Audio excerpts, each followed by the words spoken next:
اچھا فہیم صاحب، اب اس میں جو میں نے آئی ایم ایف کا ذکر کیا، ہم نے ہمیشہ ابھی کچھ، بلکہ میں تو جب سے تھوڑا بہت یہ ڈسکشنز کر رہی ہوں، ہم نے آئی ایم ایف کا پریشر دیکھا ہے اپنے ہر بجٹ پہ اور اپنی اکانومی پہ بھی. اور جب بھی ہم بجٹ ڈیزائن کر رہے ہوتے ہیں تو ہمیں بہت ساری چیزیں آئی ایم ایف کی شرائط کو عمل درآمد کرنے کے لیے کیا جاتا ہے. اور سم ٹائمز پیپل کمپلین کہ جی ہم پہ ٹیکس بہت زیادہ ہے، ہمارے لیے کوئی آسانی نہیں ہے، عوام کے لیے کوئی آسانی نہیں ہے. اور پھر وہی بات ہے کہ ڈائریکٹلی امپیکٹ اس کا عوام پر نہیں آتا. اس بجٹ کے اندر بھی وی آر ایکسپیکٹنگ کہ ایسا ہی معاملہ ہے. اور بہت ساری چیزوں میں جیسے میں نے ابھی سندھ حکومت والا آپ نے دو کے کہا کہ it's very tricky situation, but still do you think کہ یہ آئی ایم ایف کا جو پریشر ہے یا اس کی مفاہمت سے جو بجٹ تجویز کیا جاتا ہے، اس میں کوئی عوام کے لیے بھی ریلیف یا کہہ لیں آسانی کہہ لیں ریلیف کی اگر ہم نہیں بھی استعمال کرتے ہیں ہم تو؟ دیکھیں آئی ایم ایف جو ہے، ہم آئی ایم ایف کے پاس گئے تھے، آئی ایم ایف خود نہیں آیا تھا پہلی بات تو. جب ہم کسی کے پاس جاتے ہیں تو پھر ہمیں ان کی شرائط ماننی پڑتی ہیں. بنیادی طور پہ آئی ایم ایف آپ کو 3 چیزیں کہتا ہے. نمبر 1 کی ڈی ویلیویشن کریں، دوسرا ڈیمانڈ اپنے ملک میں بالکل ہلکا کر دیں، اور تیسری چیز جو ہوتی ہے نا، آئی ایم ایف کہتا ہے کہ اپنے جو آمدن اور خرچے کا جو پازیٹیو فرق ہے وہ بڑھانا ہے. یا آمدن بڑھائیں یا خرچے کم کریں یا دونوں چیزیں کریں.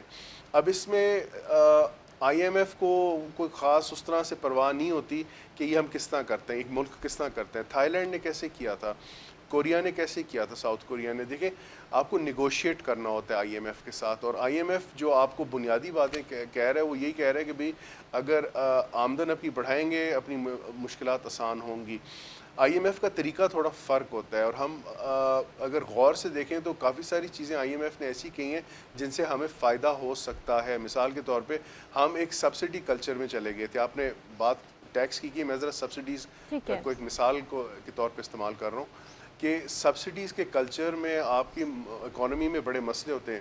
اب اس کا مطلب کیا ہے؟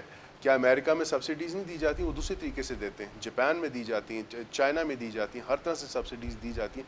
بٹ وہ ایک ذرا ایوالوڈ طریقہ ہے. وہ ہم آئی ایم ایف کی بات اگر غور سے پڑھیں سنیں تو اس میں بہت ساری چیزوں میں ہمیں فائدہ ہوتا ہے. لیکن آئی ایم ایف ایک پاپولر پروگرام نہیں ہوتا کہیں بھی. اور اب وہ حکومت کا فرض بنتا ہے کہ وہ آئی ایم ایف سے کتنا نیگوشیٹ کروا لیں.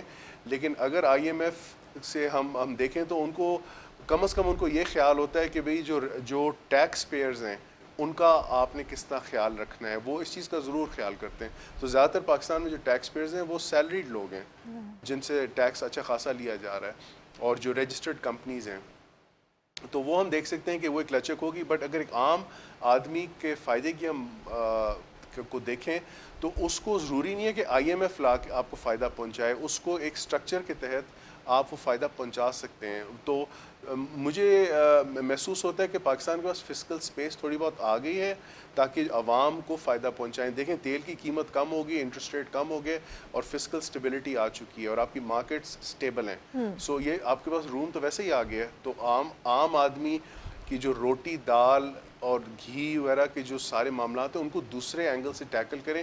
میں تو ذاتی طور پہ میرا پروفیشنل اسیسمنٹ یہ ہے کہ آئی ایم ایف کو اس میں نہ لائیں، اس کو دوسرے طریقے سے ٹیکل کریں. ٹھیک ہے. اچھا میں 2 چیزیں ابھی اسی سوال کا میں آگے بڑھاؤں گی آپ کی بات کو. فہیم صاحب آپ نے خود کہا کہ دوسرے طریقے سے ٹیکل کیا جائے.